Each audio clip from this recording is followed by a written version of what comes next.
Aujourd'hui les gars, je vais vous parler d'une petite dinguerie, mais que malheureusement vous ne pourrez jamais porter. Je vais vous expliquer pourquoi. Vous l'avez vu, cette marque, c'est une micro-brand qui s'appelle Nove. Il y a 4 fois l'écriture sur les 4 côtés. Logo sur le recto, pas de logo sur le verso. On ouvre directement la boîte. C'est donc, comme je le disais, une micro-brand qui a été créée en 2015, qui m'a contacté et qui m'a proposé de faire une revue. Recto identique, verso 1, remerciements, réseaux sociaux 1, vierge. Donc, ils m'ont proposé de faire la revue. J'ai dit, écoutez, pourquoi pas. Je suis allé voir sur le site internet et là, je me suis dit, ah, effectivement, il y a vraiment de la matière à faire. Donc, vous allez voir, même si cette montre, vous ne pourrez pas la porter, il y a quand même une grosse dinguerie et vous allez être content. Il y a vraiment un truc très intéressant sur ce modèle et franchement, ne serait-ce que par curiosité, ça vaut le coup de rester un petit peu parmi nous. Donc, ils m'ont contacté, ils m'ont envoyé la montre. Je l'ai découvert dans ce étui de transport rigide, assez sympa, avec fermeture éclair, petit logo ici, Nove. Bref, quoi qu'il en soit, on découvre cette montre ensemble.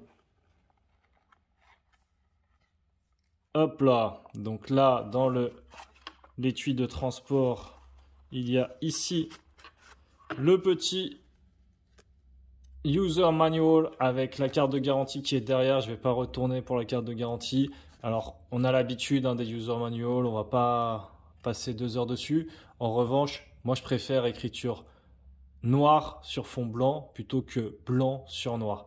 Et là, je trouve avec le rouge comme ça fait un peu graphiste débutant, je suis désolé, mais je trouve que ça pique un peu les yeux, je trouve pas ça très esthétique, alors que pourtant le site internet, la montre, tout respire un peu la qualité et vous allez le voir de toute manière, mais c'est vrai que ce fascicule et ce manuel d'utilisation, je le trouve un peu dommage. Bref, quoi qu'il en soit, on s'en fout. On passe à la montre, lever de rideau et voici la bête. Donc franchement, je pense que vous n'êtes pas déçus, c'est quand même une montre, on n'en voit pas tous les jours dès comme ça. Alors, on va la sortir de son petit coussinet, ce sera plus pratique. Voici donc la bête. Cette montre, c'est la Atlantine. Alors, je crois que c'est la I001-02, si je ne dis pas de bêtises. Il existe une autre montre pareille, mais en PVD noir.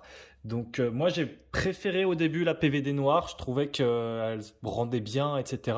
Et au final, en regardant un peu les deux, j'ai préféré finalement celle en acier 316L sans le PVD parce que je trouve qu'avec le cadran, on va y revenir plus tard, le PVD, l'acier, donc de couleur acier, ça donne de l'éclairage, ça donne de la lumière et ça fait ressortir le cadran. Donc j'ai préféré celle-ci, mais la noire est aussi très sympa. De toute manière, comme d'habitude, vous avez le lien en description pour acheter ou pour avoir plus d'infos. Là, je pense que ce sera plus pour avoir plus d'infos. Encore une fois, vous allez comprendre. C'est un lien partenaire. J'ai créé un lien partenaire pour l'occasion. Si jamais il y a quelqu'un qui veut passer par lui, ça permet de soutenir la chaîne. Bien entendu, ça ne change absolument rien pour vous. Donc, cette montre, elle est inspirée par la mythique île perdue de l'Atlantide. Comme je vous l'ai dit, il y a un boîtier en acier 316L. Elle est étanche, vous l'avez peut-être déjà vu, à 300 mètres. Donc ici, il y a la mention avec le Swiss Made parce que c'est une montre de fabrication suisse. C'est bien de le préciser. Il y a une lume vraiment splendide. Donc je vais vous faire la lume en fin de vidéo plutôt comme j'ai l'habitude de vous faire. Il y a, qu'est-ce qu'on va pouvoir dire de plus? Il y a un bracelet en acier 316L comme le boîtier. Voilà, alors c'est marrant ça, c'est pas mal à la mode là, ces espèces de faux pas de vis ou ces espèces de index sur les entremaillons, je sais pas comment vous appelez ça. Bon, on l'avait retrouvé d'ailleurs sur la JMB 2100. Je vous en ai parlé il n'y a pas longtemps. Je vous mets le lien en description si jamais ça vous intéresse. Et c'est vrai qu'on retrouve beaucoup de montres comme ça. Ensuite, il y a le fermoir, donc avec hop, une sécurité, le clips. une boucle déployante. On vient pouvoir la fermer ici. Possibilité... Ah non, pardon, je pensais qu'il y avait des... Ah oui, possibilité d'avoir l'extension, hop, comme ça, de plonger. Donc, ça, j'aime bien, mais c'est vrai que j'aime bien ces extensions, hein. C'est toujours sympa d'avoir une extension. En revanche, vu que des fois, les fermoirs, ils se ferment avec des boutons pression comme ça, ils s'ouvrent avec des boutons comme ça, des fois, on a tendance à vouloir enlever la montre et passer comme ça, et en fait, ça l'ouvre un petit peu plus, et ça permet juste d'étendre le bracelet. C'est d'ailleurs le même qu'on avait sur la Citizen, là. Hop, vous voyez. Donc, des fois, quand on n'a pas l'habitude ou qu'on change de montre, ça peut, on peut se tromper. Quoi qu'il en soit, on parlait du bracelet. Tiens, on va profiter qu'il soit ouvert pour vous montrer le fond de boîte. Le fond de boîte, tac. C'est donc un fond de boîte vissé. Je rappelle que cette montre est étanche à 300 mètres, ce qui est vraiment pas mal. Donc on retrouve également les mentions Swissmade, Atlantine, automatique, saphir. Donc le verre est en saphir, j'en ai pas encore parlé. On voit qu'il y a la mention Nove avec le logo de la marque sur la masse oscillante. Bref, joli fond de boîte.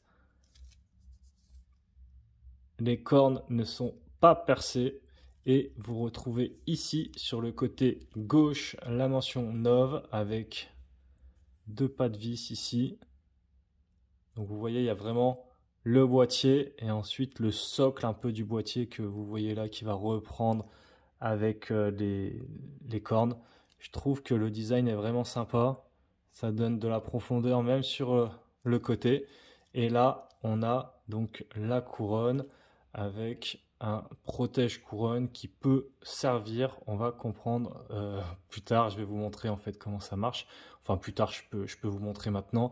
J'allais juste finir sur avant le cadran. Alors le cadran, je trouve qu'il est vraiment splendide. C'est un cadran en nacre un peu, donc c'est de la coquille d'ormeau. Je le trouve super joli. Moi, j'adore ces cadrans et enfin j'adore la nacre et la coquille d'ormeau puisque petite parenthèse, mais j'avais de la famille qui était en Polynésie française et quand j'étais gamin, ils m'offraient tout le temps des colis en nacre. Donc je sais pas, j'ai un truc avec ce genre de cadran quand j'en vois. Enfin, j'en vois pas beaucoup, mais en tout cas quand je vois de la coquille d'ormeau, ça me fait toujours quelque chose. Quoi qu'il en soit, vous avez peut-être remarqué que les chiffres sont à l'intérieur du cadran et non pas sur la lunette. C'est quand même assez étrange, vous l'admettrez.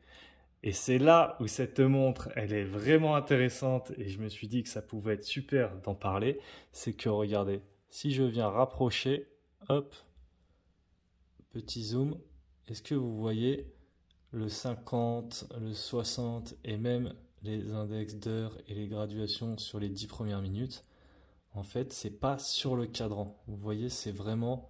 Regardez là, le 40, il y a une petite ombre sur le 40 parce qu'ils sont sur le verre et non sur les coquilles, la coquille d'ormeau. Je pense que ça allait être compliqué de toute façon d'appliquer les index et les graduations directement sur la coquille d'ormeau. Du coup, ils l'ont mis sur le verre.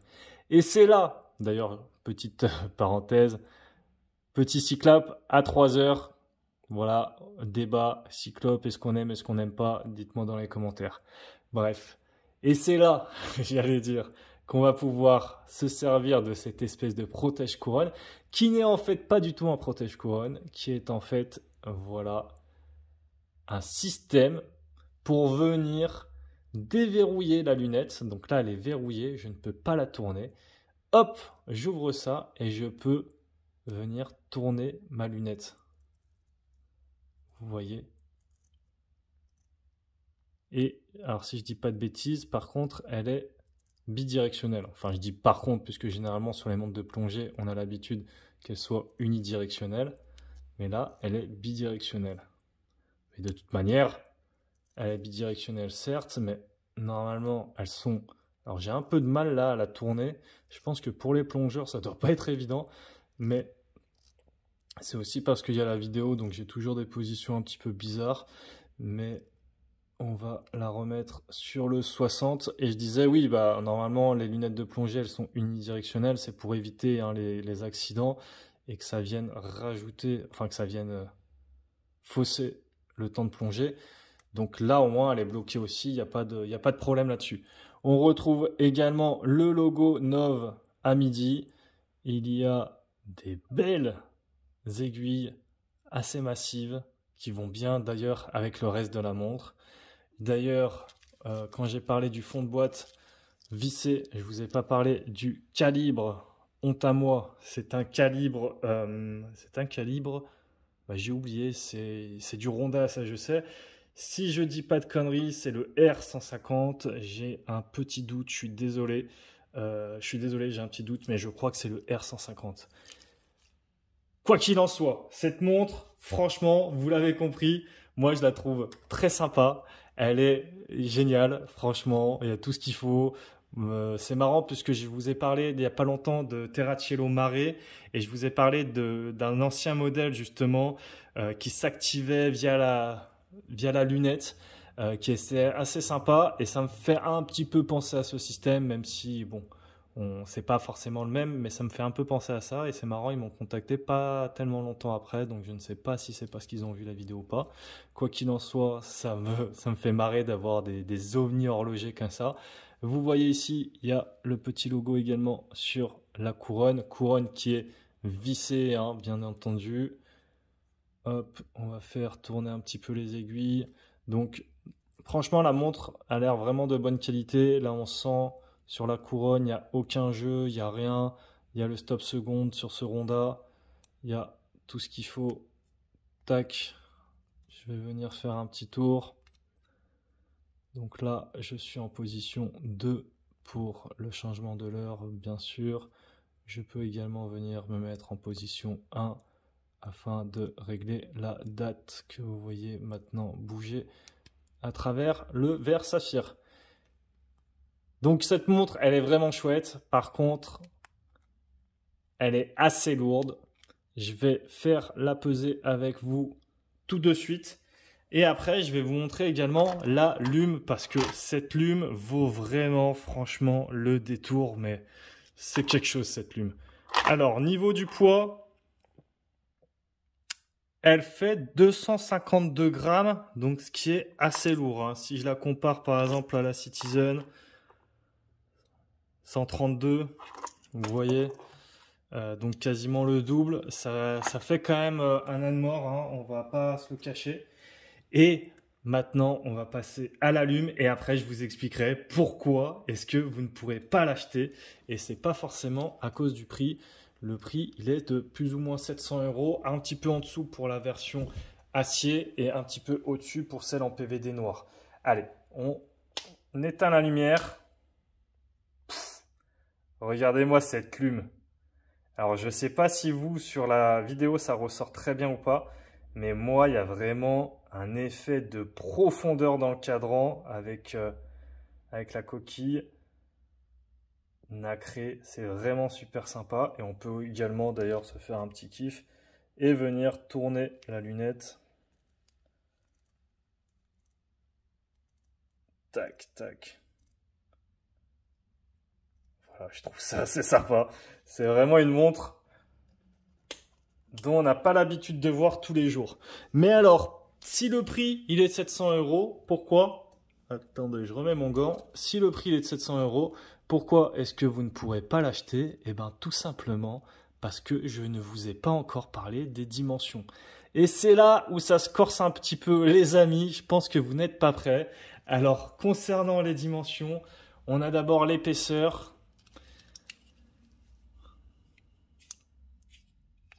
Tac. Donc j'ai 13,9, 14 d'épaisseur. Ouais, 14, 13,9 quoi. Et ensuite, nous avons le diamètre. Et là, attention, attention, on a 50,2, 50,3. 50,5 d'après la fiche produit. Et même si je viens le prendre avec le système là pour la lunette, on a même un petit peu plus parfois.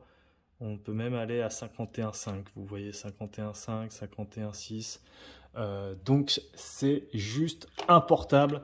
Je veux bien que vous ayez un gros poignet, mais alors là, faut vraiment avoir un sacré poignet pour porter ça. Alors vous allez rire, hein, je vous la passe au poignet, mais juste pour rigoler. Moi je vous rappelle, j'ai un poignet de 17, donc un poignet quand même plutôt fin. Voilà, je suis désolé, ça ressemble à rien du tout.